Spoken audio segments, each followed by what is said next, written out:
بسم اللہ الرحمن الرحیم وشرط العاقد کونہ مطلق التصرف فلا يرهن الولی مال الصبی والمجنون ولا يرتهن لهما الا لضرورت او غبطة ظاہرہ۔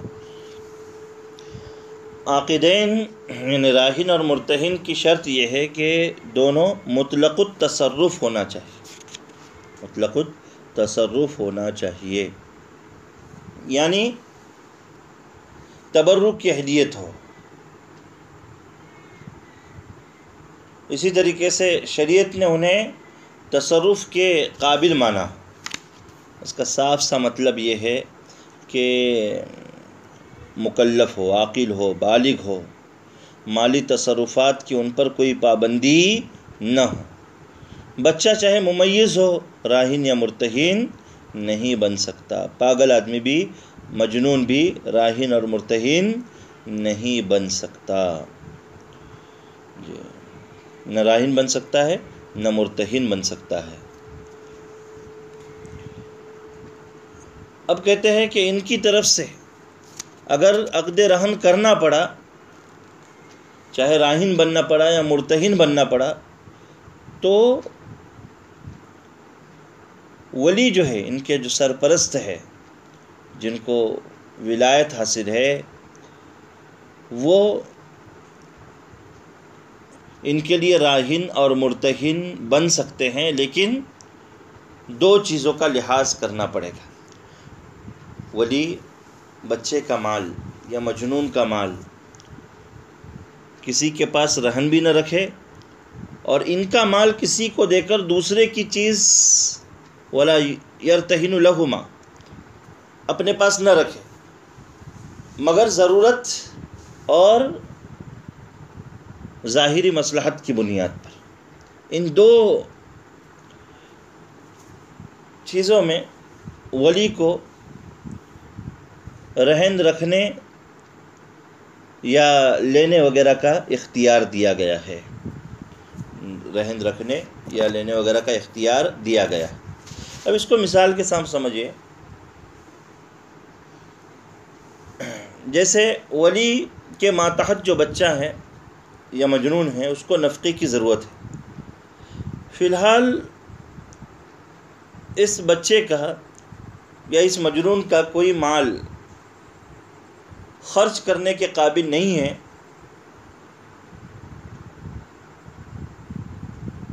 تو پھر اس بچے پر کفایت شعاری کے ساتھ خرچ کرنے کے لیے کسی سے ولی قرض لے لے اور اس بچے کی کوئی چیز بطور رہن کے رکھے، جبکہ آئندہ اس رقم کی ادائیگی اور رہن کی واپسی کی امید ہو، تو رکھے اور پھر بچے کے لیے اناج وغیرہ لے لے۔ مثلا بچے کی زمین ہے یا کچھ بچہ ہے، مجنون ہے، ان کی کوئی پراپرٹی ہے، کوئی چیز ہے، تو بطور رہن کے رکھ کر جو ہے ان سے سامنے والے سے اناج حاصل کرے، اور جب بھی سبھی کے پاس یعنی سبھی کے ولی کے پاس مال آ جائے، بچے کے کسی بھی یعنی اس کے والد نے یا اس کے کسی نے جو ہے انویسٹ وغیرہ کیا ہو، تو وہ مال آ جائے تو وہ دے کر رہن بچے کا چھڑا لے، تو بچے کی ضرورت بھی پوری ہو گئی، چیز بھی نہیں بیچنی پڑی، تو یہ اچھی شکل ہے۔ اس میں ولی راہن بن سکتا ہے، ضرورت کی بنیاد پر، ضرورت کی بنیاد پر جو ہے ولی راہن بن سکتا ہے۔ یا ظاہری مصلحت کبھی ہوتی ہے راہن بننے کے لیے، مثلا معاملہ ایسا ہے کہ ابھی بچے کو جو ہے خرچ کرنے کے لیے، بچے پر خرچ کرنے کے لیے ولی کو رقم چاہیے، اور وہ زمانہ گرتی معیشت کا ہے، گرتی معیشت کا ہے۔ اگر ابھی بچے کی ملکیت کی کوئی چیز ولی بیچے گا تو 1000 کی چیز 500 میں جانے والی ہے، تو ولی اس کے بجائے تھوڑی سی عقل مندی یہ کرتا ہے کہ بچے کی چیز کو نہ بیچتے ہوئے کسی سے قرض لیتا ہے اور بچے کی یہ چیز اس کے پاس بطور رہن کے رکھ دیتا ہے، بطور رہن کے رکھ دیتا ہے۔ اور جب معیشت کا گراوٹ کا زمانہ پورا ہو جائے گا، اچھا زمانہ آ جائے گا معیشت کے اعتبار سے، تو وہی چیز بیچ کر، یعنی شے مرہون جو بچے کی ہے ولی بیچ کر سامنے والے کا قرض بھی ادا کر رہا ہے اور اس میں بچے کا، یعنی بچے کی ظاہری مصلحت ہے۔ تو یہ بچے کے لیے ظاہری مصلحت کے طور پر راہن بننے کی شکل ہے، اور ضرورت کی بنیاد پر پہلی مثال میں راہن بننے کی شکل۔ کبھی مرتہن بھی بنا جا سکتا ہے، مرتہن بھی بنا جا سکتا ہے۔ مثلا لوٹ مار کا زمانہ ہے، بچے کی کوئی چیز ہے جو محفوظ نہیں رہے گی اور کہیں سفر پہ جانا ہے، تو ولی یہ کر سکتا ہے کہ بچے کا مال کسی کو بطور قرض کے دے سکتا ہے، کسی اچھے آدمی کو، اور اس اچھے آدمی کی کوئی چیز رہن کے طور پر ولی بچے کے لیے اس پر قبضہ کر کے اپنے پاس رکھ سکتا ہے۔ یہ بھی کر سکتا ہے، یہ بھی کر سکتا ہے۔ یا مان لو ولی کو ایسا لگا کہ جو ہے بچے کے لیے ظاہری مصلحت یہ ہے کہ اس کا مال کسی کو دے کر سامنے والی کی چیز بطور رہن کے رکھی جا سکتی ہے، تو ایسا کام بھی ولی کر سکتا ہے، اور اس کو اجازت اور گنجائش رہے گی۔ دوسری بات یہ کہ شے مرہون آگے بتا رہے، وشرط الرہن کونہ عینا فی الاصح، کہ رہن کی شرط یہ ہے کہ اصح قول کے مطابق وہ عین ہو، اصح قول کے مطابق جو ہے وہ عین ہو، یعنی بیع میں جو مبیع کے شرائط مذکور ہوئے ہیں وہ تمام شرائط اس میں پائے جاتے ہیں۔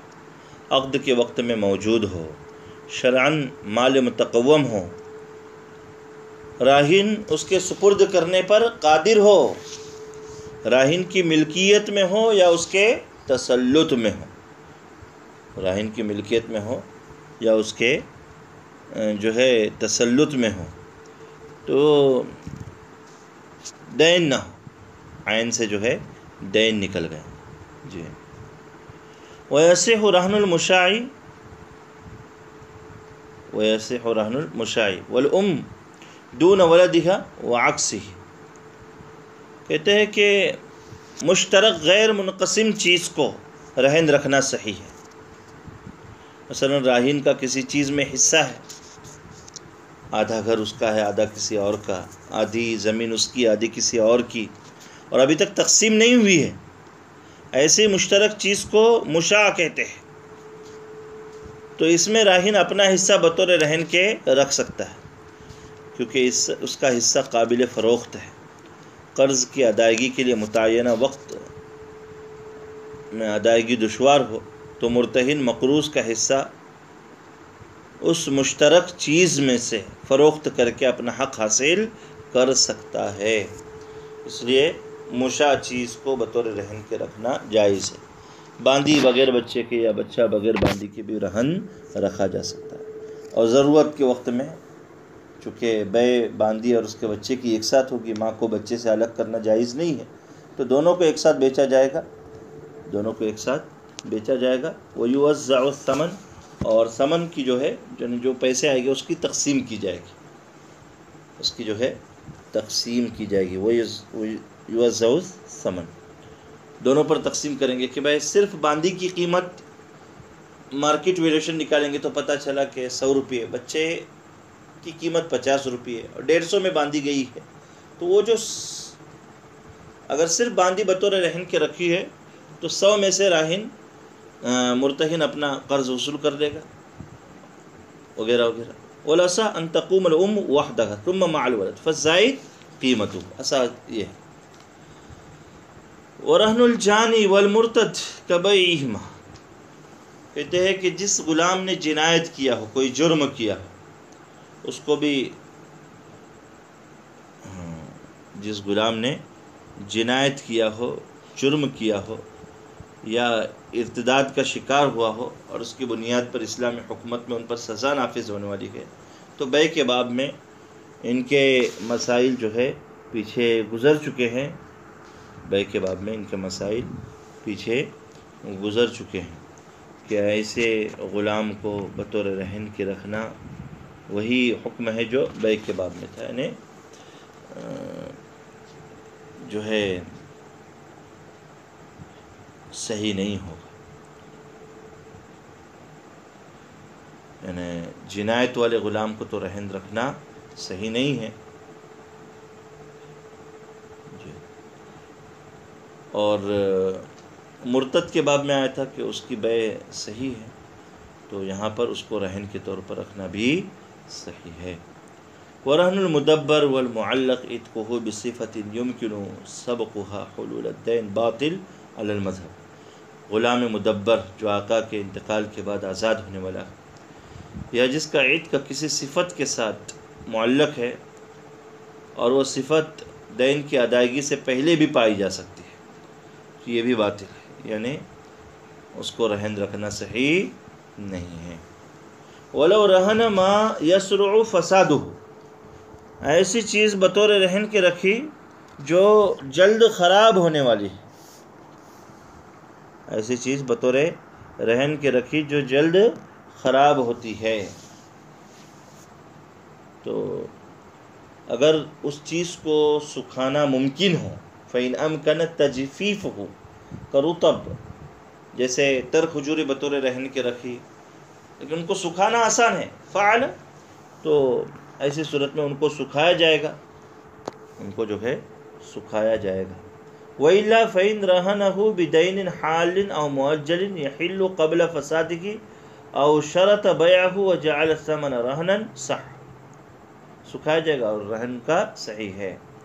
اور اگر سکھانا ممکن نہیں ہے لیکن قرض فوراً ادا ہونے والا ہے یا اس چیز کے بگڑنے سے پہلے ہی قرض ادا ہو جائے گا، یا بیچنے کی شرط لگائی کہ ان کھجوروں کو تم بیچ سکتے ہو اور ثمن کو بطور رہن کے تمہارے پاس رکھو، راہن نے مرتہن سے کہا، تو یہ عقد رہن صحیح ہے. وَيُبَاعُ عِنْدَ خَوْفِ فَسَادِهِ. جب بھی ان چیزوں کے بگڑنے کا اندیشہ ہو تو مرتہن اسے بیچ دے گا. وَيَكُونُ ثَمَنُهُ رَهْنًا. اور اس کی جو قیمت آئے گی، ثمن آئے گا، یہ بطور رہن کے مرتہن کے پاس رہے گا. لیکن ایسی چیز بطور رہن کے راہن نے دی جو جلد خراب ہوتی ہے اور بیچنا بھی منع کر دیا، تو عقد رہن صحیح نہیں. وَإِنْ شَرَطَ مَنْعَ بَيْعِهِ لَمْ يَصِحْ وَإِنْ أَطْلَقَ فَسَدَ فِي الْأَظْهَرِ. مطلق رکھا، نہ بیچنے نہ بیچنے کی کوئی وضاحت نہیں کی، تب بھی عقد رہن فاسد ہو جائے گا. وَإِنْ لَمْ يَعْلَمْ هَلْ يَفْسُدُ قَبْلَ الْأَجْلِ صَحَّ فِي الْأَظْهَرِ. پتہ نہیں چلے گا، اگر پتہ نہیں چل رہا کہ یہ چیز قرضہ ادا کرنے سے پہلے بھی خراب ہو سکتی ہے، تو عقد رہن صحیح ہے. وَإِنْ رَهَنَ مَا لَا يَسْرُعُ فَسَادُهُ فَتَرَى مَا عَرَّضَهُ لِلْفَسَادِ كَحِنْتَةٍ ابْتَلَّتْ لَمْ يَنْفِسْخِ الرَّهْنُ بِحَالٍ.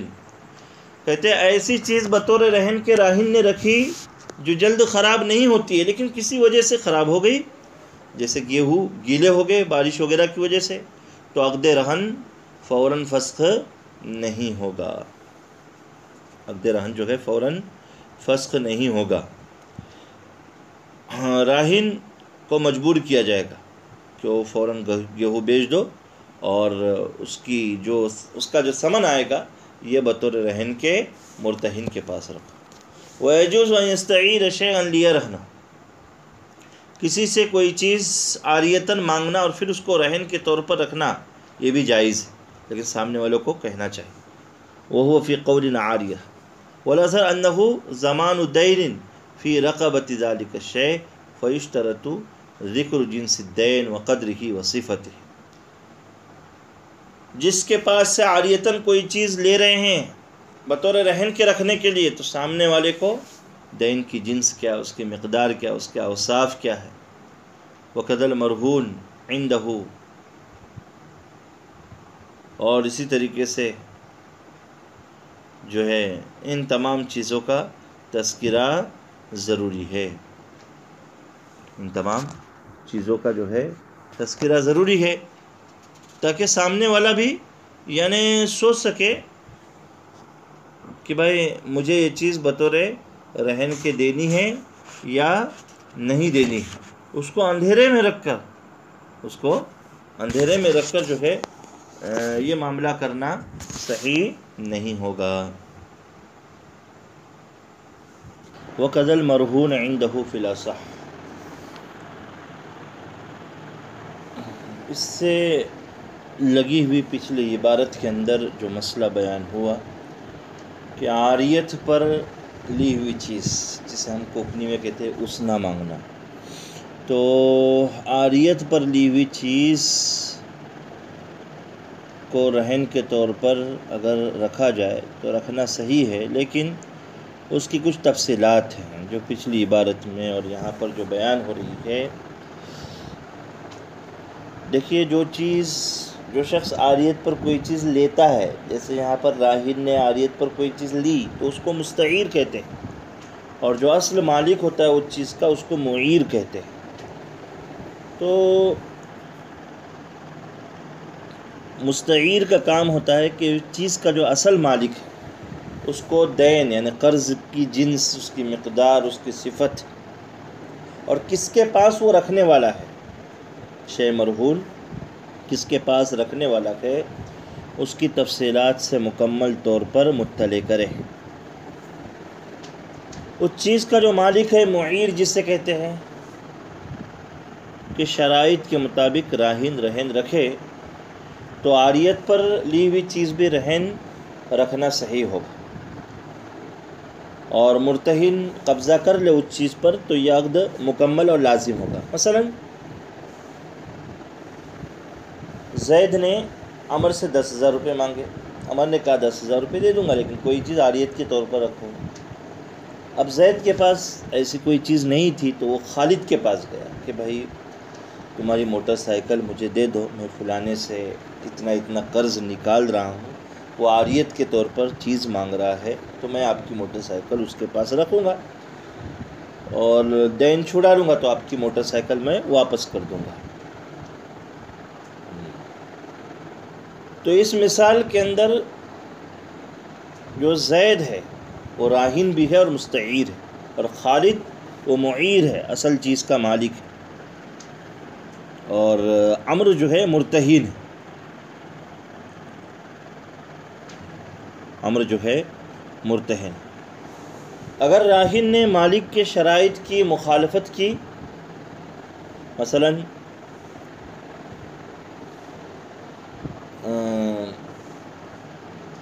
مالک نے زید کے پاس رکھنے کے لیے عاریتاً چیز دی، اس نے جا کر خالد کے پاس رکھ دی، تو یہ رہن باطل ہے.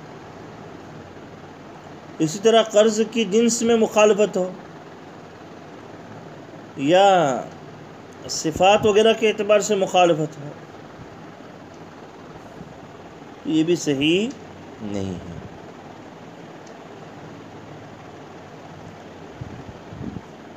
مرتہن کے پاس اگر وہ چیز تلف ہو تو پھر یاد رکھیے کہ کوئی ضامن نہیں ہو،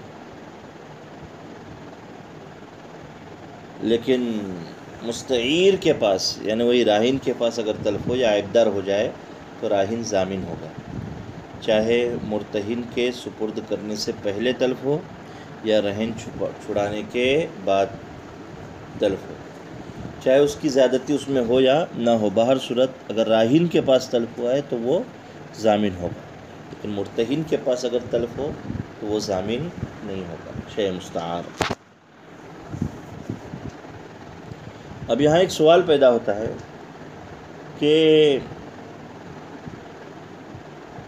اگر راہن نے رہن نہیں چھڑایا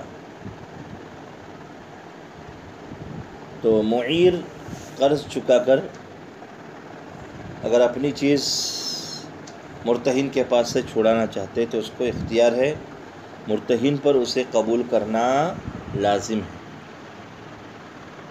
تو بعد میں معیر جو ہے یعنی اس چیز کا مالک راہن سے، مستعیر سے اس نے جو بھی رقم ادا کی ہے اس کی قرض کی، وہ واپس مانگ لے گا، وہ جو ہے اس کو واپس مانگ لے گا۔